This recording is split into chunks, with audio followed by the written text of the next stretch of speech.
اطلاق کیا، یعنی ابو بکر رضی اللہ۔ تو مطلب ان کا کوئی قوم قبیلہ سید نہیں تھا، جس طرح سے آج یہاں ایک سید قبیلہ بنا ہوا ہے، کوئی خاندان بنا ہوا ہے، اور وہ اس بنا پر دوسروں سے برتری اور فضیلت کا دعویٰ کرتے ہیں کہ یہ ہم سید ہے، اور لوگ انہیں نذرانے دیتے ہیں، ان کی جیبیں بھرتے ہیں کہ جی یہ سید ہے، کہتے ہیں کہ سید اگر آگ میں ہاتھ ڈالے تو وہ نہیں جلتا کیونکہ سید کے اوپر آگ حرام ہے۔ تو جس طرح سے ہندوؤں میں برہمن کا تصور ہے کہ وہ تمام ذاتوں میں سب سے اونچی ذات مانی جاتی ہے، باقی سب اس سے نچلے اور کمتر ہیں، کمین ہے، برہمن کیونکہ برہمن کے گھر پیدا ہوا ہے تو اس وجہ سے وہ فضیلت رکھتا ہے۔ تو وہی ہندوانہ تصور یہاں پر سید کی شکل میں آ گیا، جبکہ اسلام میں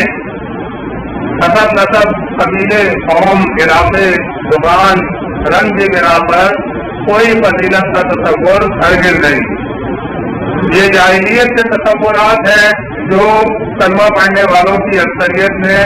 عقیدے کی خرابی پیدا ہو جانے کے بعد اپنا لیے۔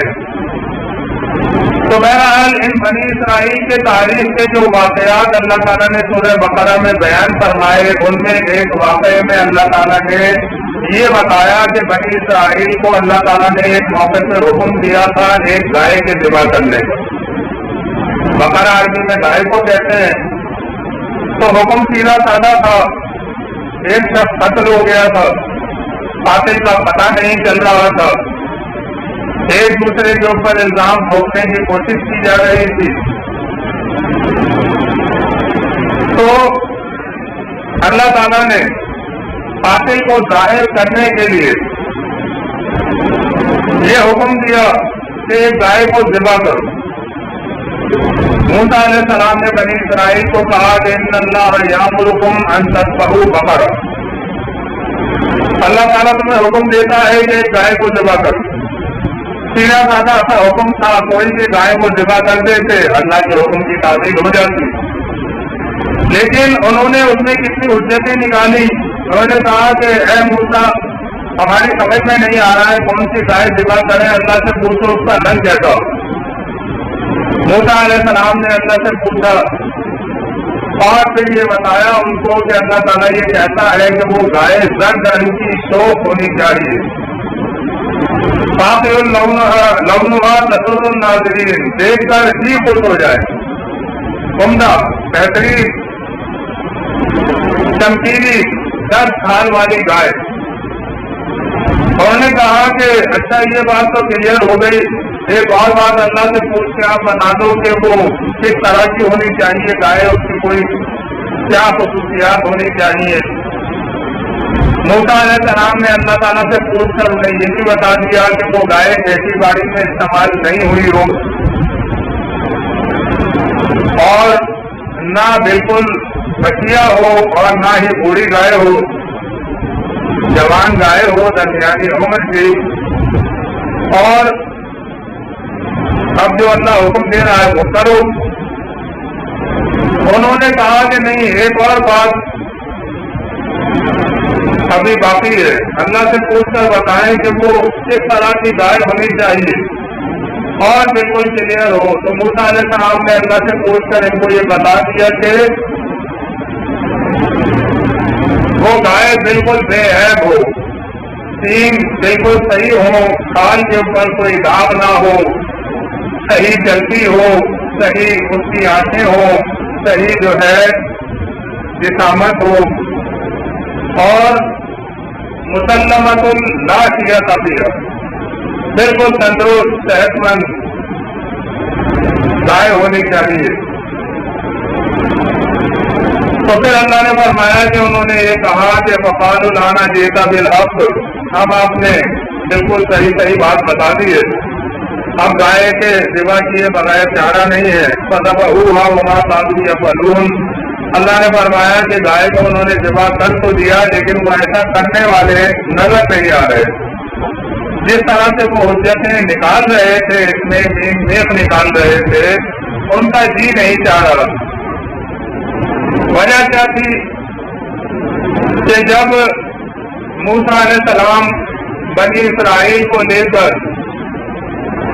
مصر سے نکلے ہیں اللہ کے حکم سے، اور سمندر کے اوپر اپنا عصا مارا ہے، جس سے وہ سمندر جو ہے وہ دو بڑے بڑے پانی کے پہاڑوں میں بدل گیا، اور بیچ میں خشک راستہ نمودار ہو گیا۔ موسیٰ علیہ السلام بنی اسرائیل کو اس میں سے لے کر نکل گئے، اور پیچھے پیچھے فرعون اس راستے میں داخل ہوا، اور جیسے ہی بنی اسرائیل پار ہوئے سمندر کے، تو فرعون جو ہے اپنے پورے 9 لشکر سمیت غرق ہو گیا بحر احمر میں۔ اور اس کے بعد اللہ تعالیٰ کی قدرت سے اتنی بڑی نشانی دیکھنے کے بعد بھی بنی اسرائیل جب آگے آگے چلتے کسی جگہ پہنچے، دیکھا کچھ لوگ ہیں اپنے ہاتھ سے بنائے ہوئے باباؤں کے آگے ہاتھ جوڑے کھڑے ہیں، پوجا پاٹ کر رہے ہیں۔ انہوں نے کہا کہ اے موسیٰ، جس طرح سے ان کے یہ بابے ہیں، ایک ہمیں بھی بنا دے، ہمیں بڑا اچھا لگ رہا ہے یہ منظر۔ موسیٰ علیہ السلام نے کہا کہ یہ کیسی بربادی کی باتیں کرتے ہو، اب بھی تمہیں عقل نہیں آئی کہ یہ تباہی اور بربادی کے کام ہے جو یہ لوگ کر رہے ہیں۔ ایک اللہ عبادت اور بندگی کے لائق ہے، اور کوئی طاقت و اختیار نہیں رکھتا۔ موسیٰ علیہ السلام مسلسل انہیں سمجھا رہے ہیں، مسلسل ان کی اصلاح کر رہے ہیں، اور پھر جب اللہ تعالیٰ ان کو توحید دینے کے لیے بلاتا ہے بڑے دور پر، تو پیچھے یہ بچڑے کی پوجا کرنے لگتے ہیں۔ سامری جو ہے ان سے زیورات لے کر سونے کے جمع کرتا ہے، اور پھر ان کو پگھلا کر ایک بچڑے کا ایسا مجسمہ تیار کرتا ہے کہ جو ایک اونچی جگہ پہ رکھا اس نے، اور ہوا جب چلتی تھی اس میں سے گزرتی تھی تو اس میں سے ایسے آواز آتی تھی جیسے کوئی بچڑا جو ہے وہ ٹکرا رہا ہو۔ سامری نے کہا کہ یہ ہے الہ۔ موسیٰ تو بھول گئے، وہ پتہ نہیں کہاں چلے گئے، یہ بابا تو یہاں موجود ہے، پوجو اس کو۔ بنی اسرائیل ٹوٹ پڑے اس کو پوجنے کے لیے، اور پھر صورتحال کیا ہوئی کہ ہارون علیہ السلام جن کو وہ نگرانی کے لیے چھوڑ کر گئے تھے، انہوں نے ہر ممکن کوشش کر لی ان کو اس بابا کی پوجا پاٹ سے ہٹانے کی، لیکن کیونکہ موسیٰ علیہ السلام نے ان سے یہ کہا تھا کہ اصلاح کرنا اور ان میں کوئی خرابی نہ پیدا ہونے دینا، انہوں نے اپنی ہر امکان بھر کوشش کر لی، لیکن ان لوگوں نے یہ کہا کہ اے ہارون ہمارے راستے سے ہٹ جاؤ، تمہیں پوجا نہیں کرنی ہے بابا کی، نہ کرو، لیکن اگر تم نے ہمیں زبردستی روکنے کی کوشش کی تو ہم تجھے قتل کر دیں گے، خامخواہ اپنی جان سے جاؤ گے، تو لہذا ہم جو کر رہے ہیں ہمیں کر رہے ہیں۔ ہارون علیہ السلام خاموش ہو گئے، انہوں نے کہا کہ ابھی موسیٰ علیہ السلام آ جائیں گے تو پھر ان سے نمٹیں گے۔ اور جب موسیٰ علیہ السلام آئے ہیں، اللہ تعالیٰ نے انہیں یہ بتایا ہے کہ اِنَّا فَتَنَّا قَوْمَكَ مِن بَعْدِكَ وَأَضَلَّهُمُ السَّامِرِينَ، اے موسیٰ تمہارے بعد ہم نے تمہاری قوم کو آزمایا اور سامری نے انہیں گمراہ کر دیا، اب وہ بچڑے کی پوجا کر رہے ہیں۔ موسیٰ علیہ السلام توحید کی تختیاں ہاتھ میں لیے غصے اور رنج کی حالت میں بیٹھے، اور انہوں نے جب یہ منظر دیکھا کہ قوم والے سونے کے بچڑے کی پوجا کر رہے ہیں تو وہ انتہائی غصے ہوئے، اور پھر انہوں نے وہ توحید کی تختیاں بھی جو ہے ایک طرف رکھ دی، گویا کہ عربی میں الفاظ ہے کہ القى الالواح، تختیاں پھینک دی۔ تو ایسا نہیں کہ وہ کوئی نعوذ باللہ تحقیر کے لیے، بلکہ جو ہے وہ غصے کی وجہ سے ان کو جو جذبات کا عالم تھا، اور پھر انہوں نے جو ہے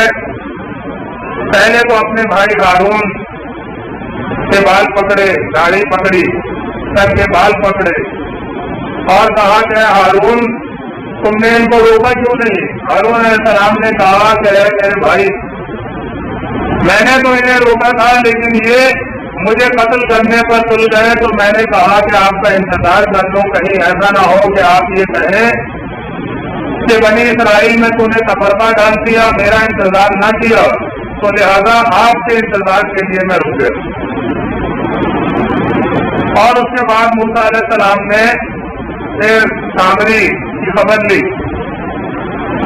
وہ کوئی جادوگر نہیں تھا، آج ہمارے یہاں کہانیوں میں قصوں میں سامری جادوگر ایک بڑا جادوگر بنا کے پیش کیا جاتا ہے اور اس سے بڑے جادو کے کمالات بتائے جاتے ہیں۔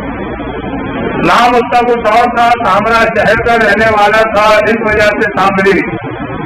جس طرح سے ہمارے یہاں دہلی کے رہنے والے دہلوی کہلاتے ہیں، لکھنؤ کے رہنے والے لکھنوی کہلاتے ہیں، یا جو ہے لاہور والوں کو لاہوری کہا جاتا ہے۔ تو اس طرح سے سامری اس کا جو ہے وہ شہر کی نسبت سے ایک لقب تھا، نام اس کا کچھ اور تھا، وہ کوئی جادو بازوگر نہیں تھا، البتہ فنکار تھا، آرٹسٹ تھا، اس نے ایک آرٹ بنایا، لیکن وہ آرٹ اس نے لوگوں کو گمراہ کرنے کے لیے استعمال کیا۔ تو اس نے موسیٰ علیہ السلام نے جب اس کو پکڑا تو اس نے اپنا ایک عذر پیش کیا کہ لوگوں کے